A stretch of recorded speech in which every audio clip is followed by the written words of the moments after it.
Guys, কি অবস্থা সবার? আই হোপ সবাই অনেক ভালো আছেন, সুস্থ আছেন। বেসিক্যালি আজকের ব্লগে আমরা যাচ্ছি আমার গ্রামের বাড়িতে। আর আমি আমার গ্রামের বাড়িতে প্রায় 1 বছর পরে যেতেছি।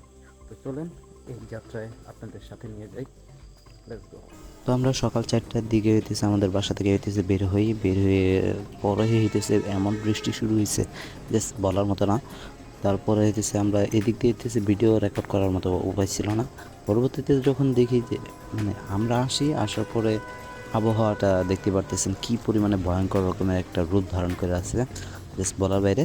এরপরে এখান থেকে হচ্ছে আমরা যাব কমলাপুর থেকে হইতেছে দেন আমরা রেলওয়েতে আমাদের বাড়িতে যাওয়ার জন্য প্রিপারেশন নিব। তো বাস থেকে এখানে যাত্রাবাড়ি আমাদের নামাইলে যাত্রাবাড়ি থেকে হইতেছে আমরা এখন কমলাপুরের দিকে যেতেছি। তো আমাদের হইতেছে সকালে লেট হওয়ার কারণে আমরা দ্রুত হইতেছে কমলাপুরের দিকে যাব। আর 7:30টায় আমাদের সম্ভবত ট্রেন, তিস্তা এক্সপ্রেস সম্ভবত ওইটা 7:30টার দিকে ছাড়বে। দেন আমরা ওটা দিয়ে হইতেছে। তো আমরা দেখতে দেখতে কমলাপুর রেলওয়েতে এসে পড়ছি। এখান থেকে হইতেছে ভিডিও করার মতো কোনো উপায় ছিল না, প্রচণ্ড ভিড় ছিল। যাই হোক, আমরা অতদূর ভিডিও না করে হইতেছে একদম ট্রেনের ভিতরে উঠে পড়ি। আর এই হইতেছে কী পরিমাণে লোক হয়েছে, যে টিকিট তো নর্মালি পাওয়ারই কথা ছিল না, তবুও আমরা অনেক কষ্ট করে জাস্ট এখানে উঠছি। আমি তো জাস্ট কমলাপুর এয়ারপোর্টে জাস্ট রাগ করে নেমে বসছিলাম, যে ভিতরে আমি ঢুকছিলাম, ওইখানে এত পরিমাণে ভিড়। মানে হচ্ছে ওইখানে একজন পকেট মার হইতেছে, আমার পকেটের ভিতরে যেতেছে হাত দেওয়ায় আমি তার একটু ধুলাই দিছি।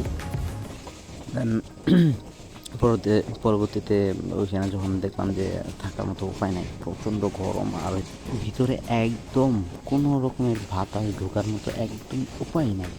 মানে ওইখানে জাস্ট মনে হইতেছিল যে আমি অক্সিজেন পাইতেছি না। মানে এই লেভেলের হইতেছে একটা ভয়ঙ্কর রকমের অবস্থা খারাপ হয়ে গেছিলো। দেন আর কি, ওইখান থেকে হইতেছে খুব কষ্ট করে কমলাপুর এয়ারপোর্টে যখন আসলাম, এয়ারপোর্টে আসার পরে পাই এমন লেভেলে ভিড় হয়েছে আর এমন ধাক্কি যা যায় যদ্দূর একটু জায়গা ছিল। দেন আমাদের ওইখানে থাকার মতো আর কোনো অবস্থায় ছিল না। আমি বললাম, ভাই এইখান থেকে আমি কোনোভাবে সার্ভাইভ করে আমাদের গ্রামের বাড়িতে যেতে পারবো না। আমি দরকার পড়লে কষ্ট করে হোক, যেমনি হোক, ভাড়া যদি আরও ডাবল লাগে তাও সমস্যা নাই। তো আমি ট্রেনে করে বাড়ি যেতেছি না, আমি ওই ইয়েতে যাবো, বাসে করে যাবো, ভাড়া বেশি লাগুক সমস্যা নাই। দেন হইতেছে আমি রাগ করে হইতেছে এয়ারপোর্টে নেমে পড়ি। এয়ারপোর্টে নামার পরে হইতেছে একজন ভাই বলে যে, ভাই আপনারা দাঁড়ায় আছেন কেন, আপনারা যাইতেন না? পরে বলে যে হ্যাঁ যাব, ভিতরে যাওয়ার মতো উপায় নেই, আর উপরে তো ওঠার মতো সোর্স নেই। পরে একজন ভাই, উনি আমাদের হাত বাড়ায় দেয়, ওনার সাথে সাথে আরও 2-3 জন নিচ থেকে হইতেছে হাত বাড়ায় দেয়। দেন হইতেছে আমরা ট্রেনের ভিতরে উঠি। ওঠার পরে এরকম সৌন্দর্য আর ভিউয়ের সাথে, মানে একদম কম্বিনেশন, একদম অসম্ভব রকমের সুন্দর গ্রামীণ আবহাওয়া সাথে হইতেছে এরকম ওয়েদার সাথে একটা এক্সট্রিম লেভেলের জার্নি করি আমরা। এখান থেকে জাস্ট ভিউটা দেখেন, জাস্ট ওয়েদার কি বলবো ভাই, একদম বলার মতো না। দেখেন, মনে হচ্ছে ছোটো ছোটো পাহাড়গুলো, মানে এক্সট্রিম লেভেলের সৌন্দর্য, মানে মুখে বলার মতো না। এখানে এক নজর দেখলে যেন মন একদম প্রসারিত শান্তিতে ভরে যায়। এখানকার আবহাওয়ার সাথে মানে কী লেভেলের মানে একটা জার্নি হয়েছে আমাদের, বলার মতো না। যাই হোক, এরপরে হইতেছে আমরা পরবর্তী একটা স্টপে হইতেছে নামার পরে এমন এক বিপদে পড়ি, আর ওঠার মতো সোর্স পাই না। মানে এখানে আমার 1 নাম্বার করার একটা চাপ দিছিল প্রচণ্ড, যার কারণে আমার হইতেছে ওইখানে নামতে হয়েছে। আর নামার পরের অবস্থাটা মানে একদম বাজে একটা অবস্থা হয়ে গেছিলো, যে ওঠার মতো সোর্স ছিল না। আমি জাস্ট একটা হাত দিয়ে ধরেছিলাম, জাস্ট এই যে এইখানে হইতেছে আমরা হইতেছে নামি, শুধু আমি নামছিলাম আর উপর থেকে বেশ কয়েকজন হইতেছে যাত্রী নামছিল। যে 1 নাম্বার হইতেছে ইমার্জেন্সি করার কারণে আমি একটু নিচে দেখতেছিলাম যে সোর্স আছে নাকি।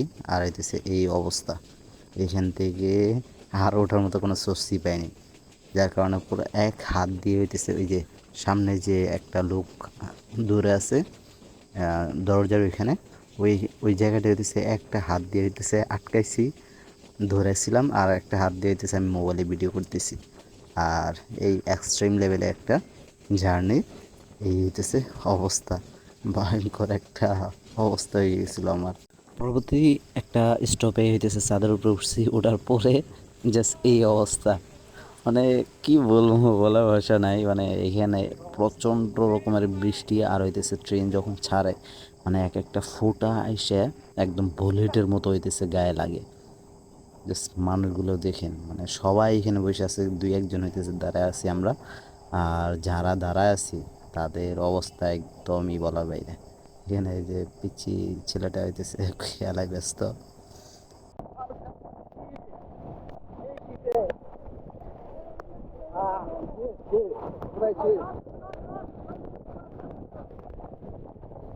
প্রচণ্ড ঠান্ডায় আমার হাত শরীর একদম কাঁপতেছে, তারপর হইতেছে আমি ভিডিও করতে গেছি আর সবাই এখানে বসে আছে। জাস্ট আমি এখানে আমার কোনো একটা পলিও ছিল না যে একটা পলি বের করে মাথায় দিয়ে রাখবো। আমার ব্যাগের ভিতরে যেটা ছিল সেটা হইতেছে আমি আরেকজন দিয়েছিলাম, যার কারণে হইতেছে আমার এই সারা রাস্তায় এই বৃষ্টি ভিজে আমার হইতেছে যাইতে হয়। এই হচ্ছে ময়মনসিংহ একটা স্টপে জাস্ট ট্রেনটা থামার সাথে সাথে উপর দিয়ে দেখেন কি লেভেলের মানুষ, সব একদম উঠে পড়ছে, উঠে একদম এক নাম্বার করার জন্য মানে সব উঠে পড়ছে। এখান থেকে একটা ভিডিও ভাইরাল হয়েছিল, আমি এটা পরবর্তীতে দেখছিলাম যে সব একদম ধাপাধাপ সব উঠে উঠলো, উঠে একদম এক নাম্বার করা শুরু হয়েছে। এদিক দিয়ে হইতেছে বৃষ্টি মানে ফেইলে আর কি পড়তেছিল। আর এই বৃষ্টিতে আমার অবস্থা বেশ ভয়ঙ্কর রকমের, সবচেয়ে খারাপ বোধহয় আমার অবস্থা হয়ে গেছিল। এত ঠান্ডা, মানে বাতাস প্রচণ্ড ঠান্ডা, ফ্রিজের মতো, যেন ফ্রিজের দরজা খুললে যে পরিমাণে একটা বাতাস এসে শরীরে লাগে ওই পরিমাণে বাতাস হইতেছে আমার শরীরে লাগতেছিল। আর আমার অবস্থা প্রচুর, মানে হাত পা একদম থরথরি যেন কাঁপতেছিল। তো আমি এখানে ভাবলাম যে এখন একটু শরীরটা যদি একটু মাথাটা অন্তত যদি না মুছি তাহলে ঠান্ডা লেগে যেতে পারে, অন্যথায় এটা ঠান্ডা লাগার সম্ভাবনা সবচেয়ে বেশি। তো আর কিছু করার নাই, যেটা ভিজে গেছি। তো আমার টয়লেটে দিয়ে হইতেছে আমি আমার মাথাটা মুছে নিতেছিলাম। পরবর্তীতে এমন একটা সৌন্দর্য দেখতে দেখতে, আর আমাদের ট্রেনের অবস্থা কি পরিমাণে মানুষ কত কষ্ট করে আসলে বাড়ি যায়। পুরুষ মানুষের জীবন এত সহজ নয়। দেশে এই সৌন্দর্য দেখতে দেখতে আমরা যাচ্ছি আমাদের গন্তব্যে। পুরনো শহর, পুরনো স্মৃতি, আপন মানুষের টানে এই যাত্রা আমাদের প্রায় সমাপ্ত পথে। তো এই ছিল আজকের ভিডিওটি ভালো লাগলে লাইক অ্যান্ড কমেন্ট করতে ভুলবেন না, অ্যান্ড সাবস্ক্রাইব করে পাশে থাকেন। You support for me each other, and পরবর্তীতে কি হয় না হয় সেটা জানতে সাবস্ক্রাইব করে পাশে থাকেন। ওকে, থ্যাংক ইউ, বাই বাই, দেখা হচ্ছে পরের কোনো একটা ভিডিওতে।